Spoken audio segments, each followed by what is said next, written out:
good morning, colleagues. Dr. Lasha has already introduced what we are going to be talking about. So I think in the next few weeks, probably the month of February, we're going to run down some very important topics in fetal medicine. Today we are going to start with an overview of prenatal diagnostic procedures, which will be followed by the prenatal diagnostic tests, where we will cover the diagnostic tests that are done after doing these procedures in depth. Then this will also be followed by prenatal therapeutic procedures. So probably in the next 3 to 4 weeks, we will be talking about this. So, each of these diagnostic tests, you will find out that they are on their own. They are on their own a topic. People can write a book about amniocentesis or Cvs or even fetal blood sampling. So what I've tried to do is to cover an overview of the topics and mention what is very important concerning the topic. But I cannot be exhaustive in an hour's time to cover everything to do with amniocentesis, chorionic villus sampling, and fetal blood sampling. So the onus is on you guys to ask questions after this presentation is done on any issue which I may not have addressed in my presentation. Then to start with, I thought I should put this. Sorry, let me share the slide properly. To start with, I thought I should put this slide in front of you. This is very important, especially for our unit managers, the midwives. It's very important for you to be aware of this list and to, of course, we have a checklist which is there. If you check, I think in the midwives folder or in the fetal medicine documents on the desktop, there's a checklist for each of the invasive procedures. If you have not seen it, please look for it and let me know if you can find it so that we can resend another copy. But in summary, this is a checklist which we want to follow whenever we do any form of invasive procedure. We should make sure that the patient has been cancelled concerning the procedure that they are going to have. We should never do a procedure on an uncancelled patient.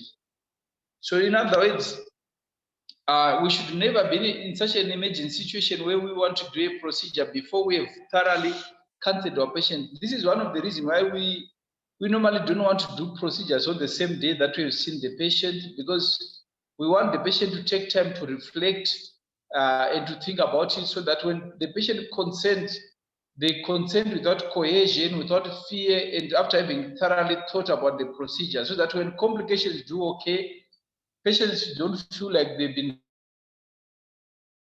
don't feel like they were cheated. So, this helps in terms of reducing the amount of litigation that can come to us. So make sure the patient has been cancelled. This is very important, especially for the midwives. Sometimes patients don't want to express their opinion to the doctors. They find comfort in expressing their opinions to you.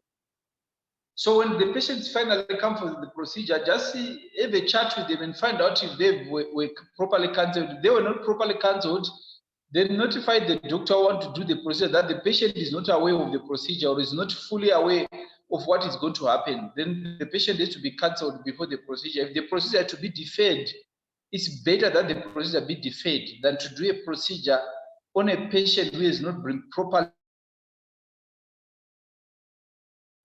Then the patient should have consented, and this consent should be signed. We should not do the procedure, then sign the consent letter. The consent should be signed before the procedure, before the needle is put inside the patient, the woman's belly.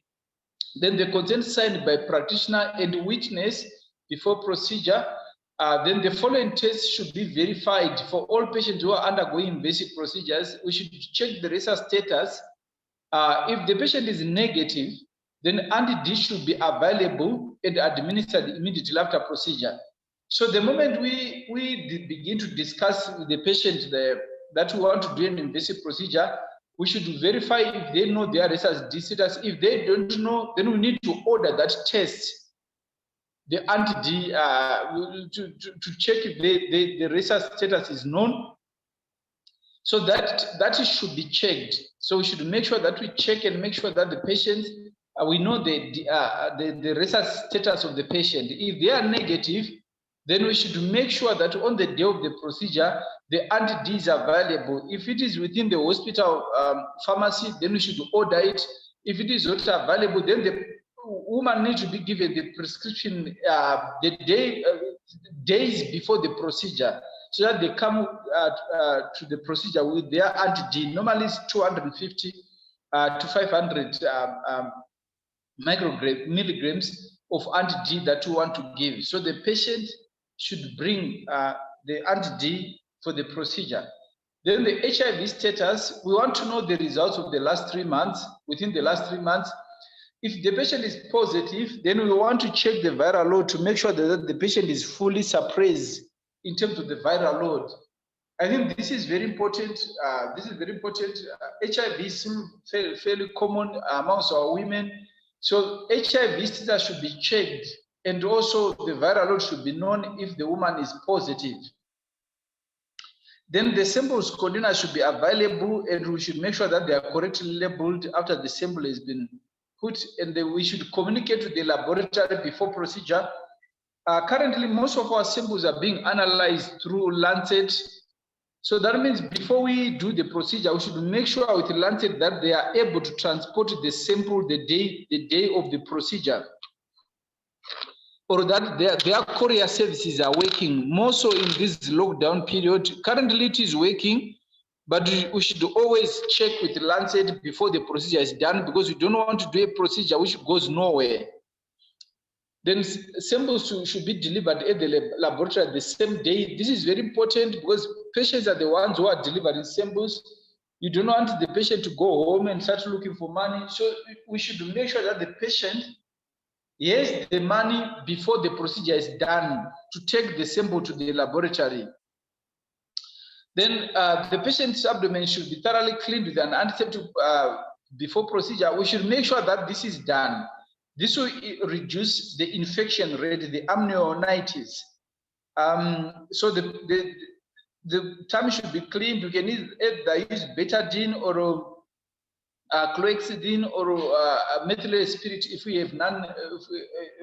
We have all these 3 options to use for our procedure. Then the ultrasound scanning equipment should be disinfected before and after the procedure. So if procedure to be done, then the ultrasounds should be cleaned thoroughly to remove all the dirty and so forth. And we should clean our probes the usual way we clean them, but we should make sure that our equipment is cleaned properly before and after the procedure. Some procedures are bloody. We do not want to see blood staining on the equipment after the procedure, so we should make sure we do that. Then the fetal viability to be confirmed after procedure if it is not a fetal site.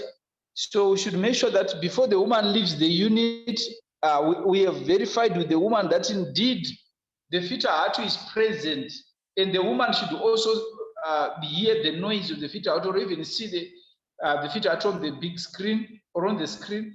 So this is very important. Then for CVS, we should make sure that the transport medium is available. I know we are not doing CVS at the moment, but I think we'll be doing them soon. So we should make sure CVS, the medium is available, and the medium we obtain it from the laboratory. So in other words, you need to talk to, when we start doing CVS, the laboratory need to supply us containers with the medium in it, or they'll give us a jar with the medium, which we'll put in the container as we do the procedure. This is a checklist which we should all have, which you should be using whenever we are faced with the diagnostic procedure. So please, let's take note of this.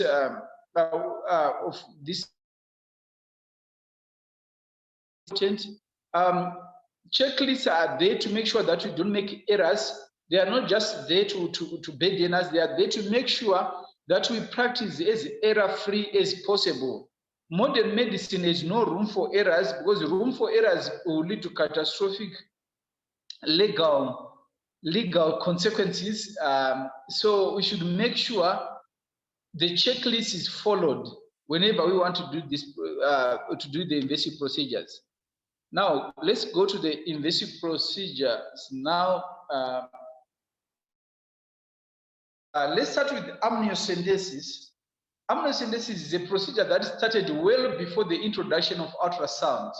Before the introduction of ultrasound, amniocentesis was done as a blind procedure where the obstetrician would just take the woman's tummy to mute, right? It was done as a blind procedure where the attending obstetrician would just palpate the woman's tummy and find somewhere where they feel there's not too much part, and they put the needle under blind. Then it evolved to a time whereby when ultrasound scan was now available, first of all, they would scan and look for an area without the placenta. Then they would mark that that area. Then they would wait for some few minutes. They would remove the probe, wait for some few minutes, then go under blind of the needle in that area they've marked where they've said there's no placenta.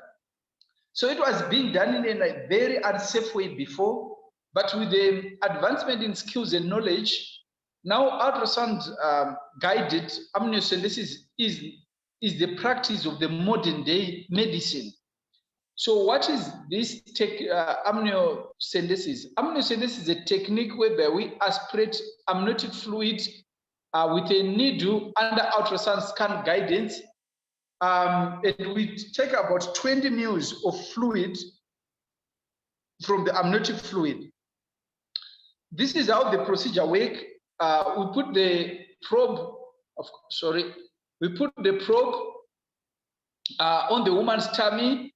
When you are on the woman's tummy, what you are trying to do with the probe is to identify the thinnest area or the shortest distance to the amniotic fluid. So in other words, you want to go to an area where you are not having maternal intestines interposing between the woman's skin and the uterus. And you want to avoid, you don't want to go too much to the fundus. And you also don't want to, if there are fibroids, you want to avoid the fibroids. If the placenta is anterior, you want to avoid the placenta. So you want to go into an area where there is no placenta. So this is how the procedure, what you'll be trying to do with the probe. When you identify that area without the placenta and also without the baby, you don't want to prick the baby. So you try to go to an area where there is nothing like what is shown on this inserted image here. Then the needle has to be 45 degrees to the horizontal or to your probe's horizontal. So you look how you are placing the probe, then the needle has to be at least 45 degrees so that you see the needle. If your needle is at 45, is not at 45 degrees, you will struggle to identify the needle if it is parallel to the probe. So you have to make sure that the needle is 45 degrees to the probe. Then you insert the needle so that you can see the needle going through the woman's tissue there and into the amniotic fluid. So we should make sure that the tip is really into the amniotic fluid. Normally, the amniocentesis needle has a stylet inside or another small catheter inside. So you have to remove it. The purpose of the stylet is just like the spinal needle. The purpose of this stylet is to make sure that while you are going in, you don't take maternal tissue or other tissue into the needle so that your needle doesn't get blocked or obstructed, or also take some maternal blood samples, maternal blood as it goes in. So once it is in, you remove the needle, then you aspirate. What is the best way to avoid maternal cells is to discard the first meal or 2 meals of your aspiration. So you discard the first meal to 2 meals of your aspiration to avoid maternal cells, then you continue the aspiration of the amniotic fluid. This should always be done under direct observation, ultrasound scan guidance always under direct observation. Avoid putting the needle too much at the end. Well, sometimes if you don't put your needle too much, you need to actually be tenting on the amnion membrane. So you may fail to aspirate because you are not in the amniotic cavity. So what is best to do when you are introducing, when you see that you are about to get to the amniochorionic membrane, it's encouraged to make a quick jab or to make a forceful jab into the amniotic fluid so that you puncture the two layers without tenting the amnion and the chorion. Or there is always a danger that you may, if you do it slowly, your needle may go and rest in that space between the amnion and the chorion because these layers can be easily separate. So it's encouraged to make a fast jab or a hard jab into the amniotic fluid so that you quickly puncture the two membranes stuck together. That way it prevents the complication of failure to aspirate, where you think you are inside, but nothing is coming out of the needle. It happens if you don't practice that technique. So it's very important. So that's the technique for amniocentesis. We do not have these amniocentesis needles because they are super expensive. But what we are using is the green cannula needle. So we're using the green cannula needle for this procedure, and it's working very fine. The only thing that limitation that we will have with this needle is that this needle for the green cannula is about 7 centimeters at most.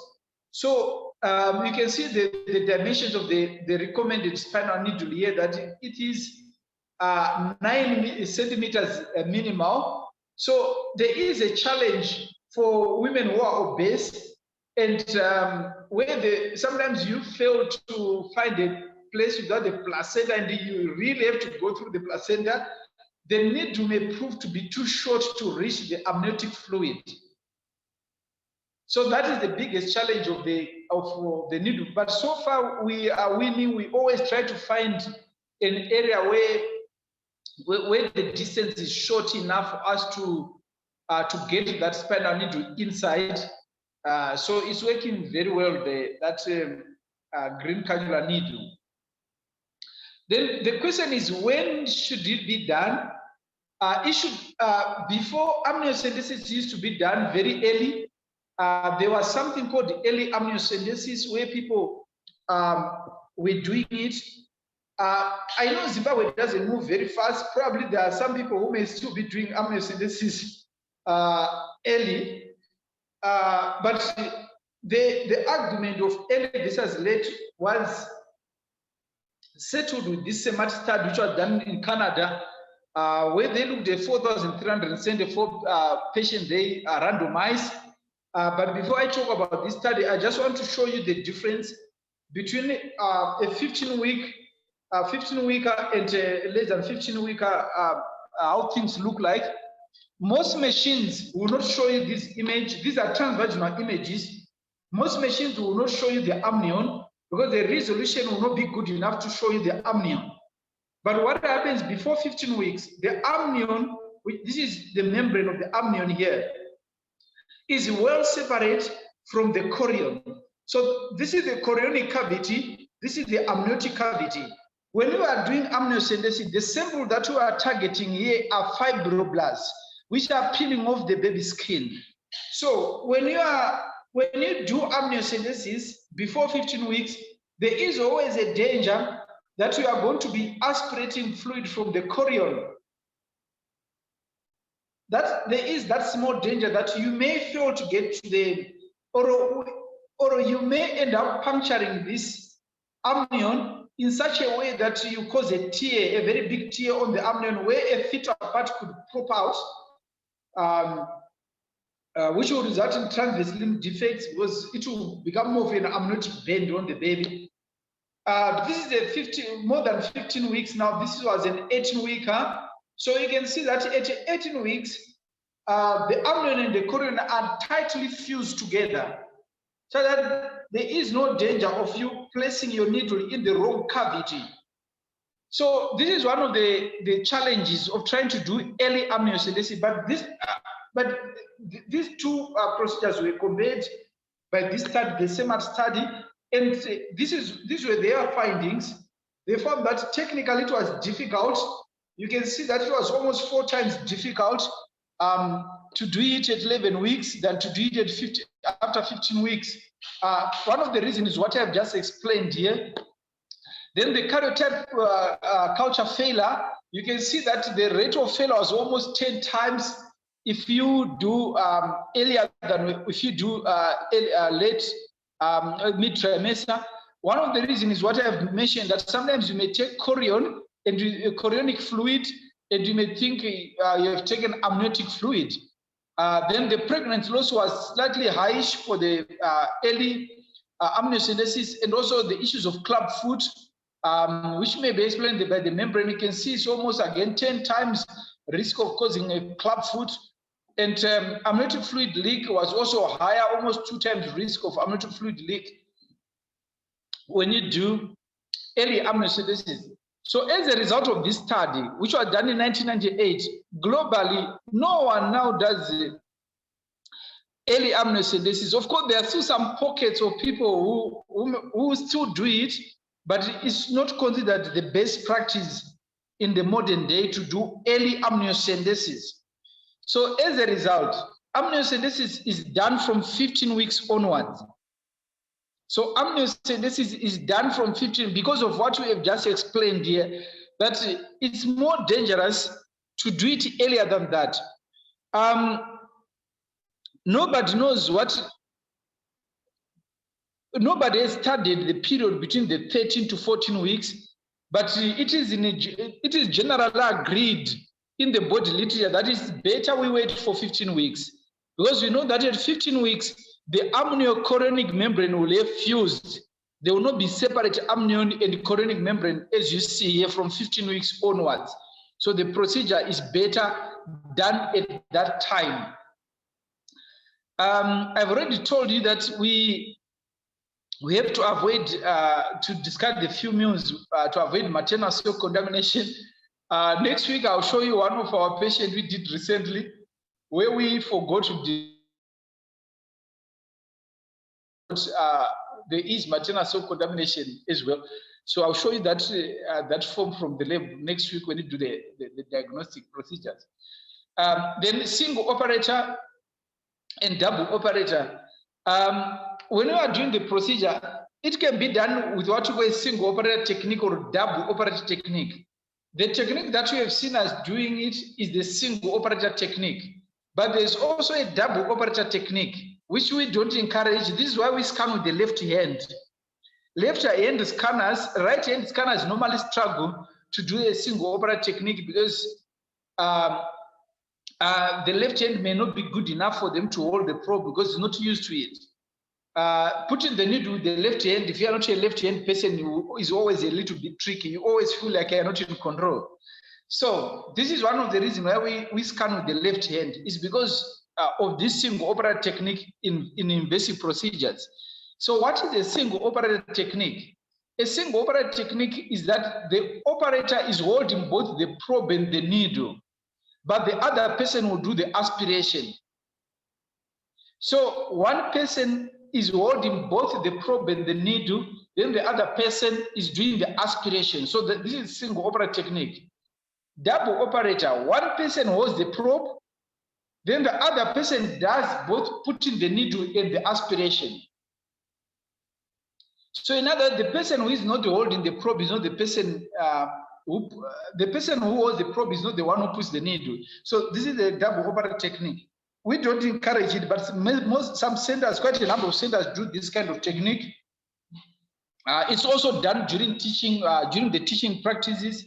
We can also do the double operator technique whereby somebody has to hold the probe, whereas people may be trembling when they are learning and so forth. But for those who are performing the procedure, single operator technique is what we encourage.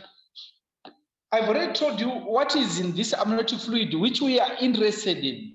In the amniotic fluid, there are fibroblasts because the fetal skin is always shedding and releasing some fibroblasts. So those are the cells that will be in the amniotic fluid, which will be analyzed at the laboratory with the techniques that we'll discuss next week. I've already gone through this. Then let's talk about twins. What happens in twins? In twins, there are 2 recognized techniques, and the best time to do amniocentesis in twins is between 15 to 20 weeks. One of the reasons for this period is that sometimes after 20 weeks, it may be extremely difficult to separate the twins and find 2 pools easily, or to find it easy to put your needles through the twins because of the limited room. So as a result, it's best to do it between 15 to 20 weeks. Of course, it can be done anytime, but the difficulties increase if you try to do it later on. We have these 2 techniques. I've taken this picture from Fetology, the 2nd edition of Fetology here. There are two techniques. There's what you call double entry and single entry technique. The double entry technique, how does it work? The double entry technique is that, first of all, we identify the 2 fetuses, then we put a needle into one of the sac, where we take the amniotic fluid. After taking the amniotic fluid, we inject indigo carmine, not methylene blue. Methylene blue has been shown to be dangerous with the fetus. It causes quite a number of complications. Then we put indigo carmine into that amniotic sac. Why are we putting indigo carmine? We are putting indigo carmine so that we avoid aspirating the same sac twice. So after doing that, we remove this needle, then we go and onto another site and put a needle into the other sac and aspirate the fluid. If we see that there is indigo carmine in the second aspiration, then we know we are aspirating the same sac. So this avoids aspirating the same sac, amniotic sac twice. This procedure is practiced fairly in most parts, but now most centers have moved to this single entry technique. What is single entry technique? Single entry technique is we put the needle inside, we aspirate the fluid starting here in this sac. After doing this sac, then we advance the needle through the dividing membrane into the other sac. Then we remove, when we do this technique, before we collect the sample for the laboratory, we discard the first 2 to 3 mils of the fluid so that we are not mixing with the amniotic fluid of the other sac. So we discard the 2 to 3 mils when we aspirate the second sac. Then we continue the aspiration of the fluid. In terms of which technique is better, the techniques are comparable. Of course, the one-step technique where we do single entry is more practical, but it also depends on how the babies are. So in terms of which technique to do for each patient, I think it will vary in terms of how the babies are arranged, where the amniotic sac is, and the accessibility issues. This is where the amniocentesis needle comes into play. In our situation, we will find it difficult to do this kind of technique because our needle is short. This is where the 15 centimeter long amniocentesis needle will work, while our 7 centimeter long needle will not be able to do this technique, but we will be able to do this one. Then what are the indications? Why do we have to do amniocentesis? Some people may think, why are we so cruel? Why are we putting needles inside these women's bellies or inside? Why are we disturbing the baby's comfort? The indications are as follows. If a woman screens high risk, you are now all aware that we are screening women for aneuploidy in all the fetal medicine units. So when a woman comes back as a high risk for aneuploidy, that means the probability of the woman having Down syndrome, Edwards or Fetal, depending on which one is high risk, is very high. So in that case, we will need to do a diagnostic procedure. The diagnostic procedure seeks to do a direct examination of the baby's cells. And this is the indication for doing an amniocentesis. So those patients who are screening for aneuploidy, if they come back as high risk, the next stage we want to do is to offer them amniocentesis. then babies with major fetal abnormality detected on scan. The outcome of every fetal defect depends on the underlying chromosomal abnormality. If you do have ventriculomegaly, but we don't have Down syndrome, you don't have Edwards, and you don't have Fetal, for sure you are going to have a better outcome compared to a baby who has Edwards, who has Fetal, or who has Down syndrome in terms of outcome. So whenever we pick a defect, we want to know, is this defect associated with chromosome abnormality or not? This helps us in counseling the woman, and this also helps the couple in making a decision. If the woman has a major fetal defect, let's say they've got a gastroschisis, but with this gastroschisis, there's also Edwards or Fetal or omphalocele with Edwards or Fetal. Certainly, this baby with Edwards or Fetal is not going to live. But a baby with an omphalocele without Edwards and Fetal is going to go home because the survivor is so good. So the expecting parents need to know exactly what is wrong with the baby. So that's the reason for doing amniocentesis, so that we can inform the parents that, look, this defect you have, is it an isolated defect or it's a defect that is associated with chromosomal abnormality? Then parents who are carrying a chromosome abnormality on right now or in the previous pregnancy, sometimes the risk of recurrence is so high for the couple, so that offering screening is not good enough. But what we need to do is to offer a diagnostic test. Parents who are carrying an abnormality, X-linked diseases, who are carrying a baby we know is likely to get the disease, it's better we do a diagnostic test and diagnose whether the baby they are carrying has inherited the disease or not. This is very important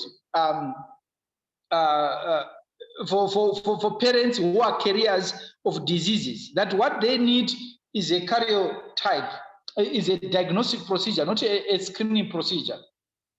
Then for previous genetic or hereditary metabolic diseases and also suspicion, this is no longer being done.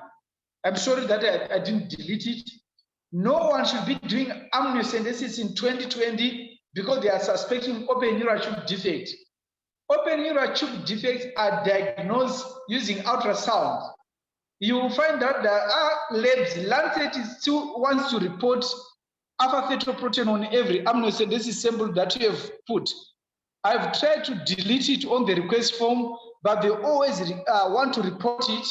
But alpha fetoprotein in 2020, 2021, we don't use amniotic fluid alpha fetoprotein to diagnose open neural tube defect. We use ultrasound. I hope this is very clear, because and I hope it's unfortunate that the lab people are not represented in this talk. I'll try to find ways of making sure we involve them in our talk. Maybe we'll invite them to come to and listen to some of these talks, especially the ones for next week. We'll try to invite as many lab people as possible. So open neural tube defect, we no longer do alpha fetoprotein or the alpha fetoprotein on an amniocentesis sample. I'll just repeat this because the lab here is still doing it. Fetal maternal infection like TORCH can also be done. If we think the risk is so high, we might need to do amniocentesis, although it's no longer a common practice, but it can be done if there's evidence of infection and the couple wants to make a decision. But sometimes ultrasound scan and maternal positivity of the virus and the ultrasound scan features is good enough to counsel the patient. But sometimes it may be necessary to do amniocentesis for TORCH infection. And what are the tests that we do? We order that can be done for the sample we send to the laboratory. Fish is done, fluorescent in situ hybridization. We'll discuss all this next week and say what are they. We may not be able to finish all of them. Probably we'll discuss them in two sittings. We do fish, we do karyotype, we do comparative or chromosomal array. Then we also do PCR culture, biochemical test, and molecular genetic studies.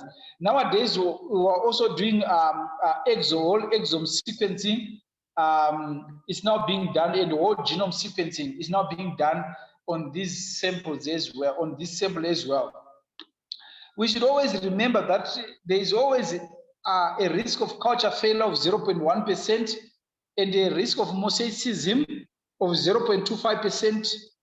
And of course, maternal cell contamination, which I've already mentioned. The mosaicism is fairly common with chorionic velar sampling, where it is placenta confined mosaicism, but we can also have mosaicism. What is mosaicism? Mosaicism is when one individual has two karyotypes in terms of composition of the karyotypes. You can have normally a woman is supposed to have 46XX. All the cells, if we analyze all the cells in your body, they should have a 46XX if you're a woman, then 46XY if you're a man. But sometimes you may find individuals who will have two kinds of cells, one with a 46XX and one with a 47XX. XX or 47XY and so forth, or even a triple X in a single individual. That's what we call mosaicism. We call it pseudo-mosaicism if it is, because what they have to do to confirm this mosaicism is that they have to see it in more than one slide. So if it is just seen in one slide and most of the other slides are normal, then in that case, it's pseudo-mosaicism. Mosaicism is another issue. Probably, I don't know where we are going to discuss it, but maybe we'll discuss it when we do the procedures. What are the implications of mosaicism on the pregnancy, placenta, as well as placenta-confined mosaicism? Then these are the complications. The fetal loss is about 0.06 to 1%. It's now very low. I know the literature, old literature, the books that we read when we were studying was quoting a value of 1%, but we now know that it's way, way less than that. I'll show you a study, a recent study done by one of my professors, where they did a meta-analysis of all the procedures. That's the latest one. I'll show you that study, show you that it's now way, way less than that. Then the fetal trauma is very rare in the area of ultrasound scan guidance, but if you are not careful, you can end up pricking the fetus. You might not see it because fetus tend to heal very fast. So then the leakage of amniotic fluid occurs. It's quoted as around 2% with soft resolution. It does not necessarily leak outside in most cases. It may just go into the peritoneal cavity, and you might never know about it because it self-resolves in the majority of cases. It's very rare to have someone who comes with anhydramnios or oligodramnios after the procedure. It's self-resolved, but there is some leakage that resolve normally within a week. Then amniocentesis is less than 0.1%. We always tell patients this, that there is always a small risk that we could introduce infection, but it's very rare. But you should know that it is reported to occur at a rate of 0.1%. Some of you may say, why are you telling us these figures? Why are you bothering us with numbers? The numbers work for counseling. When you are counseling patients want to know the actual risk involved. You cannot just tell a patient that there is a risk of infection without telling them what are the numbers. So this is why you have to know certain numbers, so that when they are talking to patients, you tell them what the numbers are, so that the patient may put that in the balance of their scale, and they tell you that this risk is too high for me or is okay for me. So the numbers are important to recall and to know. There are certain numbers you have to know, like these numbers which I'm presenting. Then vertical transmission of HIV, hepatitis B and C. These are theoretically possible, but in the presence of a viral suppression, this is very rare. It's not commonly reported that there's a baby who has had HIV from an amniocentesis. So this is why, as one of the steps or one of the checklists, is to make sure that there is good viral separation before we do the procedure. Rhesus alloimmunization, again, it is not common as long as we follow the checklist. And one of the reasons why it may occur is if you puncture through the placenta. So try to avoid puncturing the placenta. This is why we said try by all means to avoid the placenta. You only go through the placenta if it is absolutely impossible to do this procedure without doing it. But the golden rule is avoid going through the placenta to avoid a lot of problems, including hematomas and so forth and so forth. Because puncturing the placenta may cause hematomas on the placenta. So as long as you give the anti-D, this risk is very low, and it's given immediately after the procedure. You have to give the anti-D. Then chorionic villus sampling. So that is it for amniocentesis. Chorionic villus sampling. The technique is almost the same as the amniocentesis, but the difference is that we are not going into the amniotic cavity. We are going into the placenta tissue. You can see how the needle is now. So that means this needle is now probably more of 30 degrees to the skin or the opposite side, not towards the probe, so that you can go into the placenta, not into the fluid. So once the needle is inserted, it's a 20G needle. In our case, a 16G needle cannula. A 16G cannula needle or a 14G cannula needle does the job. But again, it's the issue of distance. You should always measure your distance where those needles are short. So you go inside the placenta. Once inside the placenta, you make some few chops, some to and fro movements. Normally 3 to 4 movements will do the job, but sometimes you need to do more to get the right quantity. The right quantity should get 5 to 10 nanograms, but nobody is micrograms, but nobody knows how to measure these 5 to 10 micrograms. Honestly, there's no scale that measures this in the clinical setting. It's just a subjective measurement. You should make sure that you can see enough chorionic villus sampling in your container once you have put it in the specimen jar or in the medium jar. The syringe that we use, we need to bath it in heparin. So what we do is we aspirate heparin into the syringe. Then after aspirating, then we expel the heparin, or we squeeze out the heparin. We fill up the syringe with heparin. Then we remove all of it. That is what we mean by bathing the syringe with the heparin, so that the sample doesn't clot inside when you are doing the procedure. They are easy to squeeze out. So when should it be done? Between 11 to 15 weeks, where we can do amniocentesis, we can do chorionic villus sampling. The benefits are clear. It allows early diagnosis and early termination of the pregnancy. Then the fetal loss, the books reported as 1 to 2%, but I'll show you a study which shows that it's now way less than that. It's way less than that. It's less than 1%. This is what you tell our patients, that the risk for loss is less than 1% for this procedure.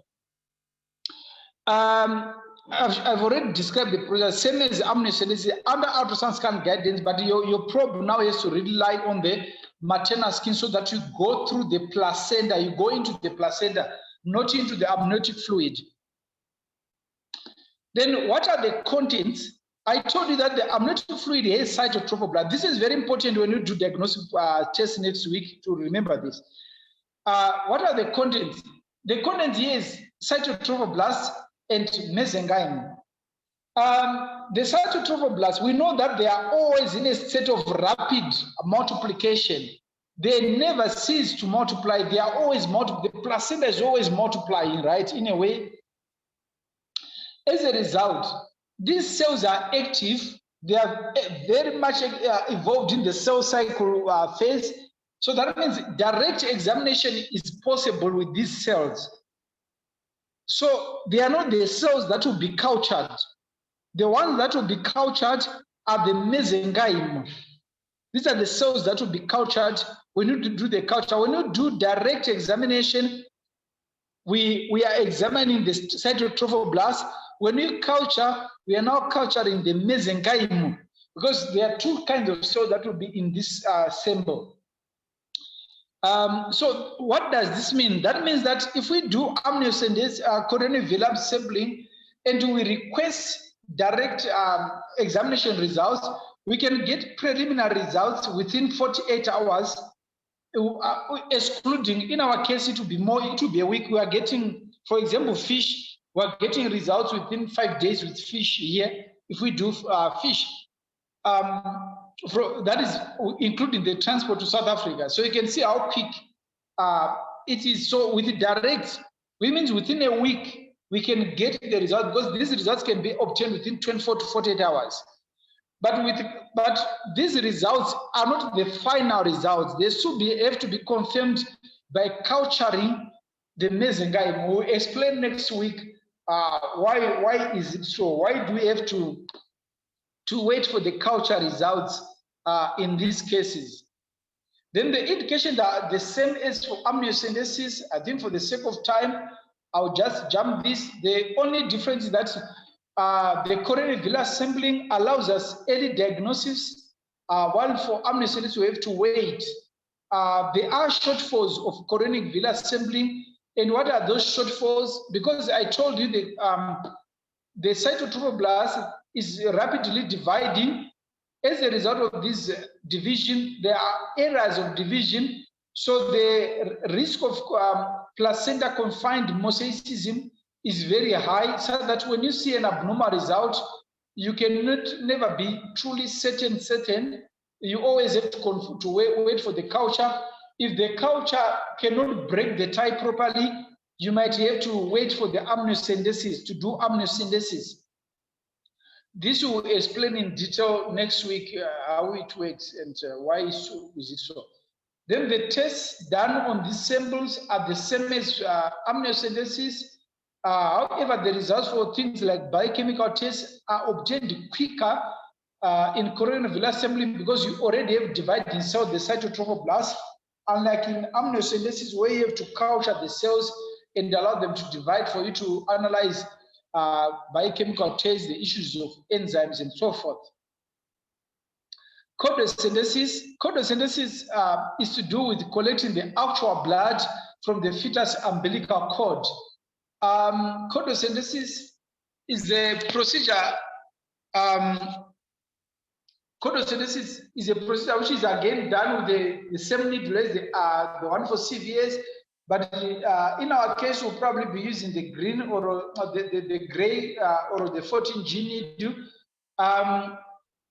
Xylocaine is given to the fetus via the puncture site, almost, because sometimes pricking the umbilical cord may cause the fetus, because xylocaine is there to stop the fetus from moving. This is an anesthesia, just make sure that the fetus doesn't move too much. Then the blood is aspirated 2 to 3 minutes. The site of aspiration, the desired site is the cord insertion. So the cord insertion is where on the placenta.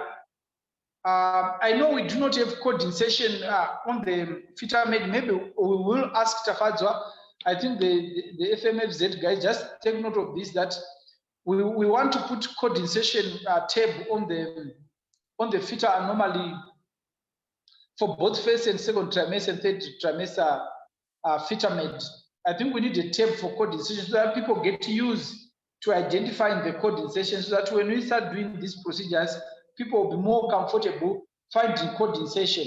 So I think let's put the cord insertion, we'll give you the drop downs of it, but let's put cord insertion on the fetal med so that everybody becomes more comfortable in identifying the cord insertion on the placenta. So this is how it happens. So you go there, you put in the cord. It doesn't really matter whether they are taken from the artery or the vein, the blood. So the blood is taken and of course analyzed with various samples. If it is in the case of anemia, we want to check the the quantity of the fetal hemoglobin. Then if it is in the case where we want to culture the neutrophils, then the neutrophils are sent for culture. There are techniques of making sure that the blood we have taken is not contaminated with maternal blood. There are techniques, some of them involve doing a clay-based sign on this blood. Some of them involve, if we know the blood, the blood groups can be determined as well. And the other thing is, which can also be done on the fetal blood. I'll tell you when I remember, but there are techniques for just making sure that the blood you have collected is not too much contaminated with the maternal blood. So the loss rate is slightly higher than that for amniocentesis, about 1.5%. Nowadays, sorry, before I move forward, we should also know that sometimes when the placenta is at the back, it becomes extremely difficult to reach condensation, and simply may end up happening on the free loop. It is possible, but the fetus has to be anesthetized to make sure it doesn't move, and the free loop can be collected. It can be collected from the free loop. And it's always important to make sure that you avoid avulsion, and the risk of bleeding in the amniotic fluid is very high whenever it is done at the free loop level. And the bleeding has to be watched. In most cases, it stops. One of the things that happens with this procedure is that it is associated with fetal bradycardia. So sometimes there's intermittent bradycardia, and if the procedure is being done towards 10, it's better to do it in theater, on the theater table, so that if the baby has persistent bradycardia, an immediate delivery can be instituted.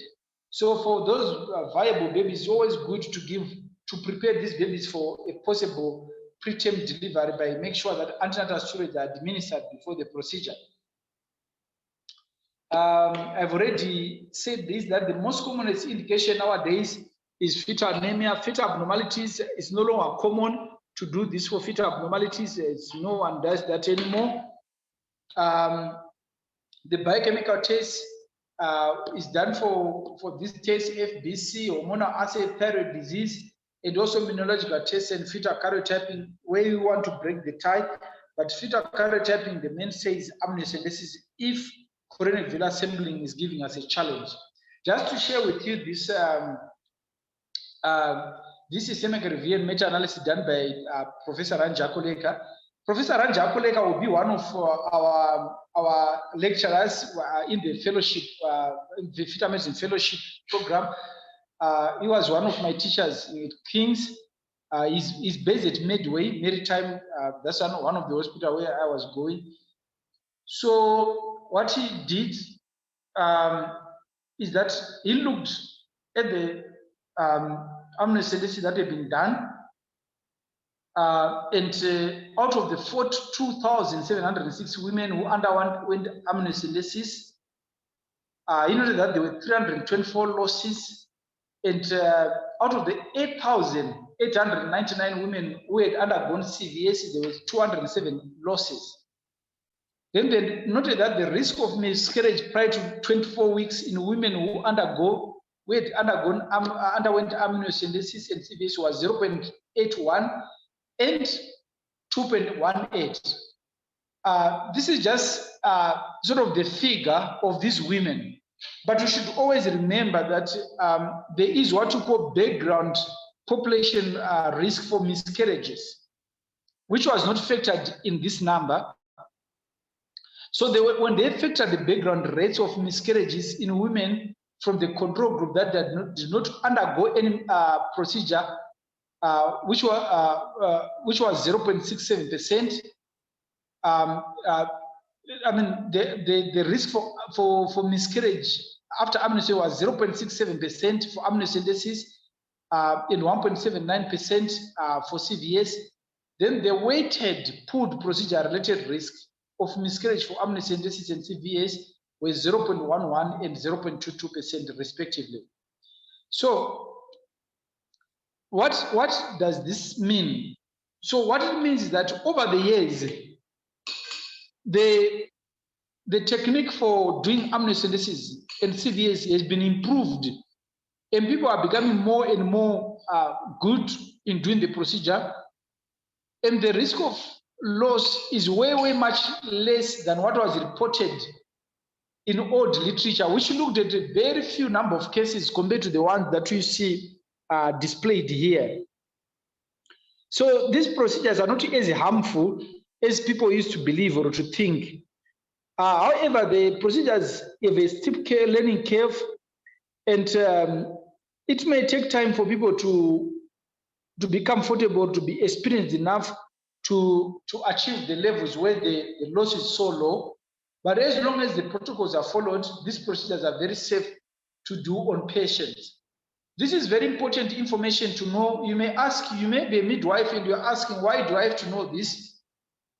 Because patients ask you, actually, most patients don't want to ask doctors, mostly in government hospitals, they don't want to ask doctors, they want to ask midwives. After you have spoken to them, they'll go on the side and talk to the midwife and say, is this procedure that the doctor wants to do me safe or dangerous?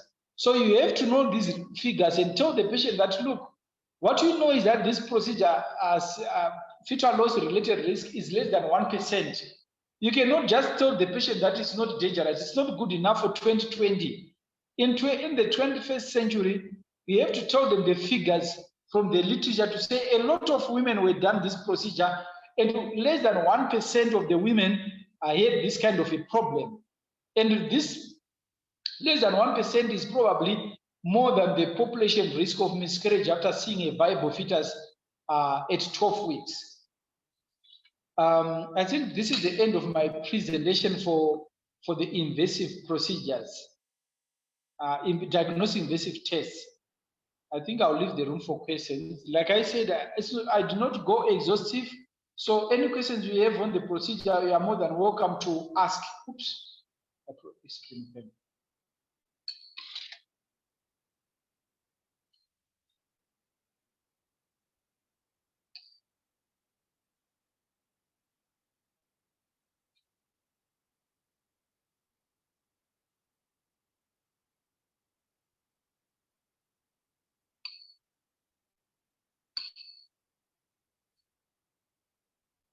Dr. Lachayo, I'm done.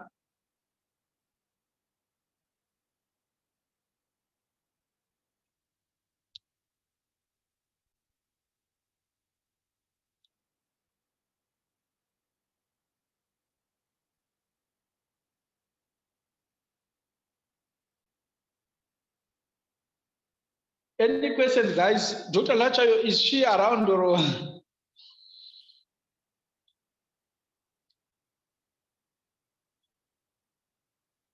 Dr. Lachayo, I think admin, you might need to help Dr. Lachayo admit. Please text her.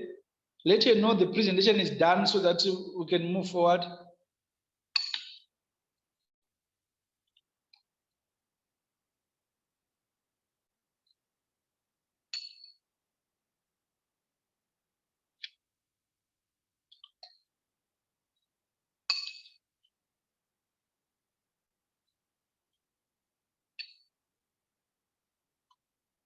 Maybe I can host questions. If people have got questions, please be free to ask.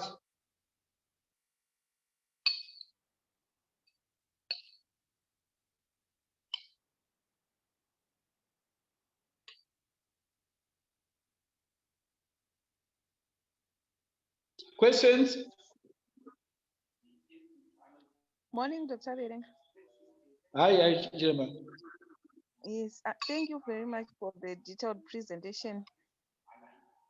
Myself, I don't have any question, but maybe the presentation was straightforward, and maybe more questions will arise on the procedure, on the techniques that we are going to discuss next week. Thank you so much. Thank you. So in that case, maybe you can end the meeting unless there's anything else.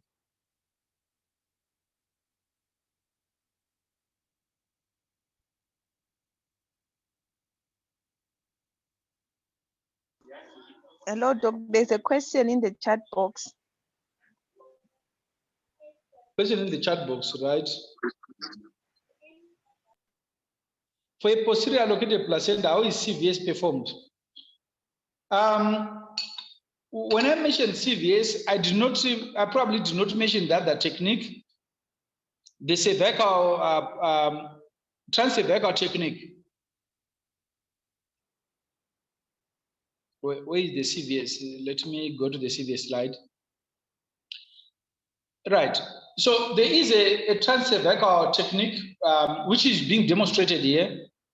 You can see this image demonstrates both the technique, this transabdominal, then the transcervical. It is still possible to sample the posterior placenta via the transabdominal route. But if it becomes impossible, then the transcervical route has to be employed. There are special catheters that are used for the transcervical approach. It's also under ultrasound scan guided. The woman is put in lithotomy, cleaned, like you want to do a suction curettage. It's almost the same procedure. Then you thread in a catheter and you direct to the back, depending on what you want to do it anterior to the back. Then the catheter goes in under ultrasound scan guidance. But it is still possible to do it. The time we do this procedure, the uterus is not that big, so that it's still possible to manipulate the uterus to allow, because you find that most of the posterior placentas around before 15 weeks, they can actually be brought to, they're actually close to the fundus here. Most of the placenta, they are not really seated here like posterior. So it is still possible to do it from the abdomen, because most of these anterior placentas, they are, because the fundus of the uterus is normally around this area at the top. During the, if you have checked the 11 to 12 week scans, that the placenta is not necessarily lying at the back. It is still accessible from whatever angle through the front.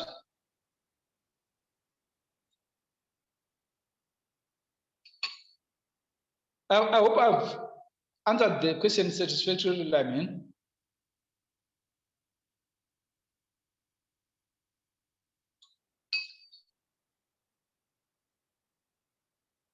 I think because of time, if there are no other questions, probably